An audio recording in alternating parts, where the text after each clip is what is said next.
हमारे साथ हारून शरीफ साहब मौजूद हैं, माहिर मुआशियात हैं। बहुत शुक्रिया हारून शरीफ साहब। जो इसहाक डार साहब ने आज एक स्टेटमेंट दी है या वजह बयान किया है कि आईएमएफ का प्रोग्राम क्यों डिले का शिकार हो रहा है, एक और कंडीशन का वो जिक्र कर रहे हैं जो आईएमएफ की तरफ से लगाई गई है।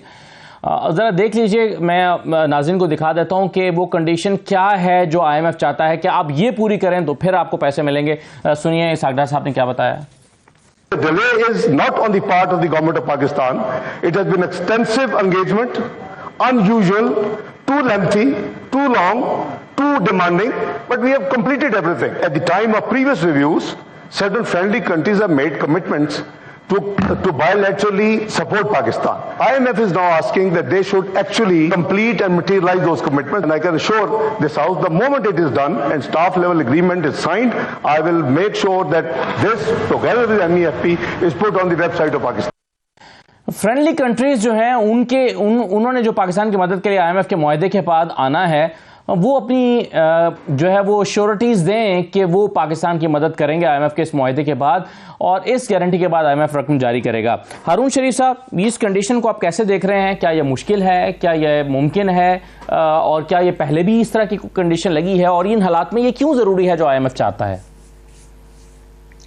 जी बहुत शुक्रिया खान साहब। देखें, इस वक्त जो सैड सिचुएशन ये है कि पाकिस्तान के ऊपर जो हमारे दोस्त ममालिक हैं, जो इदारे हैं जिनके साथ हम डील करते रहे हैं, वो हमारे नंबर्स पर और हमारी जो कैपेबिलिटीज़ हैं कि हम मैनेज कर लेंगे कमिटमेंट्स, उस पर ट्रस्ट नहीं कर पा रहे हैं।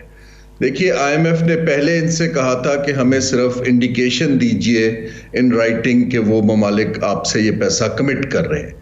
अब जो मुझे समझ आया है कि अब आईएमएफ ने देखा है और उसमें अनश्योर हैं कि शायद वो पैसा डिले हो जाए या रोल ओवर ना हो पाए, तो अब वो कह रहे हैं कि पहले मटेरियलाइज कीजिए इस डील को, कंफर्म डील हमें दिखाएं तो हम इसको अपने बोर्ड के अंदर ले जा पाएंगे। देखिए, जो आईएमएफ का हमारा डीलिंग ऑफिसर होता है, उसने अपने बोर्ड को मुतमईन करना है टेक्निकल तौर पे कि पाकिस्तान ने जो जो फाइनेंशियल कमिटमेंट्स दी हुई हैं कि हमें इतना रेवेन्यू आएगा, इतनी हमारी ये डिपॉजिट्स आएंगे, इतनी हमारी इन्वेस्टमेंट्स आएंगी, तो वो उसमें कोई गैप ना रह जाए। तो ये जो आपका सवाल का दूसरा हिस्सा है, क्या पहले भी होता रहा है, इसका मेरा जवाब ये है कि जी बहुत सालों से जब हम आईएमएफ के पास जाते रहे हैं तो उसका हमने अपनी एक सियासी लेवरेज का या जियोपॉलिटिकल लेवरेज का बहुत इस्तेमाल करके वेवर्स भी लिए हैं, रिलैक्सेशंस लिए हैं। गालिबन ये पहला मौका है, हम बिल्कुल प्योर, हमें टेक्निकल मेरिट पर देखा जा रहा है और क्लियरली हमारी इकोनॉमिक टीम उसके ऊपर स्ट्रगल कर रही है। जितना ये डिले हो चुका है उससे एतमाद का लेवल दोस्त ममालिक में और कम हुआ है, इन्वेस्टर का कॉन्फिडेंस और कम हुआ है। ज़रूरत इस अमर की है कि हम उनके साथ इन टच रहें, उनको इंश्योर करें कि हमारे पास कोई गेम प्लान जो है वो सॉलिड है और उसको हम इम्प्लीमेंट करना शुरू करेंगे। और हारून साहब, क्या दोस्त ममालिक की कोई रिलक्टेंस होगी इस शर्त को पूरा करते हुए, क्योंकि उनकी शायद ख्वाहिश ये थी कि पहले आईएमएफ आ जाए फिर हम आगे बढ़ें। अब उन्हें भी इस बात का यकीन नहीं है कि आईएमएफ आ रहा है या इसके बाद भी कोई और कंडीशन लगाएगा, तो दोस्त ममालिक की हिचकिचाहट जो है वो मुतवक्के है। जी देखिए, गुज़श्ता 4-5 बरस में दोस्त ममालिक का जो रिस्क है पाकिस्तान के ऊपर इन टर्म्स ऑफ जो उनकी पैसा हमारे बजट में आया है वो अनप्रेसिडेंटेडली हाई है। अगर आपको याद हो, पहले एक पेरिस क्लब के हमारे बायलैटरल लोन हुआ करते थे। इस वक्त पेरिस क्लब के लोन्स हमारे दोस्त ममालिक, खासतौर पे चीन और सऊदी अरब से अगर हम कंपेयर करें तो 1/3 से भी कम रह गए हैं। इसका मतलब ये है कि हमारी जो इन्हिसार है चीन के कर्जों के ऊपर और सऊदी अरब के कर्जों के ऊपर बहुत बढ़ चुका है। जब इन्हिसार बढ़ जाता है, जो वेस्ट के ममालिक जब हमें कर्जा देते हैं इस तरह का या डिपॉजिट्स रखते हैं, डिपॉजिट तो वो रखते नहीं, कर्जा देते हैं बायलैटरल, तो उनके पास टूल हैं कि उनके पास मल्टीलैटरल इदारे हैं जो उनके पैसों के ऊपर नजर रखते हैं और पाकिस्तान का एनालिसिस करते हैं, नेगोशिएट करते हैं। ये जो हमारे ममालिक हैं इनके पास कोई ऐसा इंस्ट्रूमेंट नहीं है, इसलिए वो कह रहे हैं कि जी आप पहले आईएमएफ की श्योरिटी दें हमें कि जी वो आपको वॉच कर रहा है, आपके साथ एंगेज्ड है और सेटिस्फाइड है, ताकि हम अपना पैसा डाल सकें। देखिए ये जो हम बार बार उनके पास रोल ओवर के लिए जा रहे हैं, और आपने शायद अभी सुना हो कि जो चीन ने डिमांड की है $1.6 अरब की, जो उनकी कंपनियां हैं पावर की, उनके वो पैसे ड्यू हैं।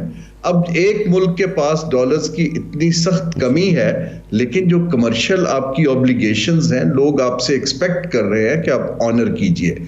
अब यहां पर पाकिस्तान बहुत मुश्किल हालात में फंसता चला जा रहा है, और इस IMF के प्रोग्राम के बाद भी ये हालात में मुझे कोई बहुत सब्सटेंशियल तब्दीली नहीं दिखाई दे रही। तो चीन के साथ कैसे डील करेंगे $1.6 अरब के मामले को, हारून साहब? और अगर इस वक्त जो पाकिस्तान के रिजर्व्स हैं वो चीन ही से आने वाले पैसों के बाद $4.3 बिलियन हुए थे, तो अब 1.6 निकल जाते हैं, तो फिर तो हम फिर डेड लेवल पे आ जाएंगे। ये क्या होगा?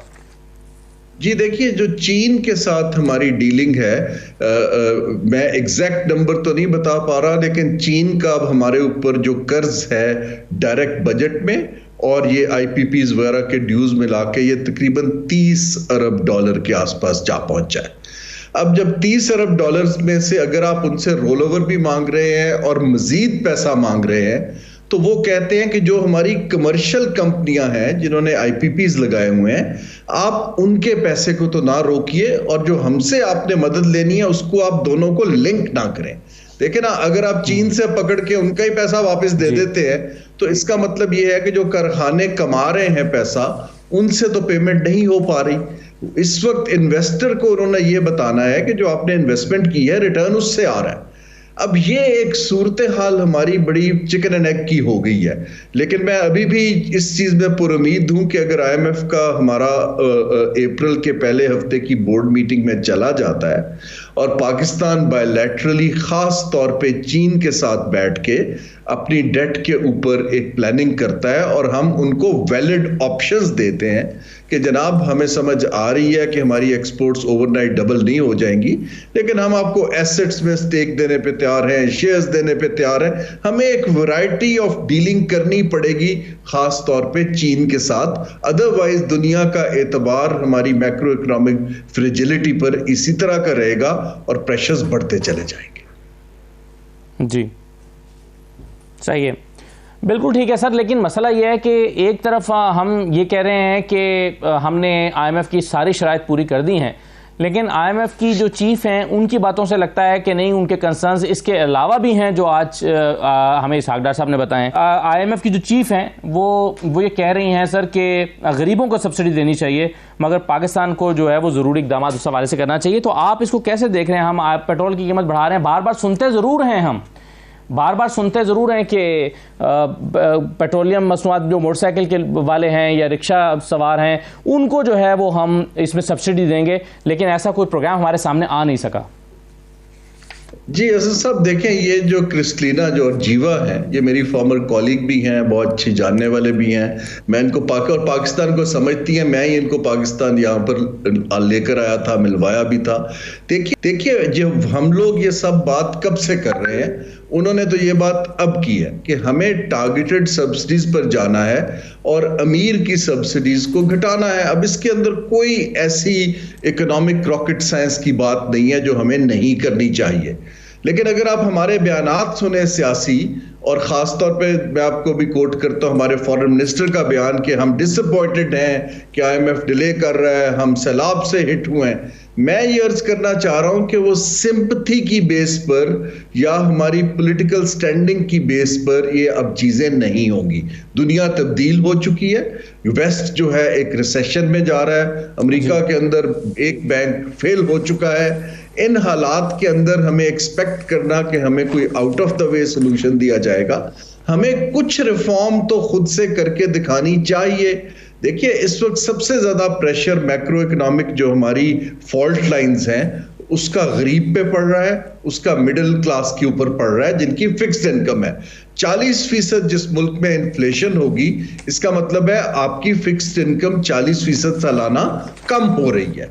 अब आपको जब उसको कंपनसेट करने के लिए आपको जो एक पेटनेज के ऊपर एक तबका चला आ रहा है उसकी मराहत खत्म करनी पड़ेंगी, पर्क्स एंड प्रिविलेजेस खत्म करने पड़ेंगे। कोई पैसे जो हैं ये डॉलर्स जो हैं दरख्तों से तो नहीं आएंगे, जब तक हम अपने इखराजात कम करके ये सब्सिडीज को इन तबकात की तरफ करके डेमोन्स्ट्रेट नहीं करते, तो मैं इसमें इंटरनेशनल इदारे हमें ठीक पुश कर रहे हैं कि आप अपना तौर तरीका बदलिए। मसला ये है कि इस वक्त पॉलिटिक्स जो है काफी अरसे से it dominates economics, in fact trumps economics in Pakistan. अभी भी आप देखिए कि अभी 90% जो आपका मीडिया है, हमारा मीडिया और हमारे पॉलिसी मेकर्स या प्रेस कॉन्फ्रेंसेस, वो सब सियासी पावर प्ले पर हैं। ये जो मैं और आप इश्यूज डिस्कस कर रहे हैं, इसके ऊपर डिबेट सीरियस लेवल पर बहुत कम है। हम जो है जब तक ट्रांजैक्शंस को डेमोन्स्ट्रेट नहीं करेंगे, अनफॉर्चुनेटली इस वक्त हम IMF की लिस्ट में 40 अगर ममालिक का प्रोग्राम चल रहा है तो we are one of those. हम कोई तरजीही मुल्क नहीं है और हमें जितनी जल्दी हम इसको समझ लें बेहतर है। हाँ।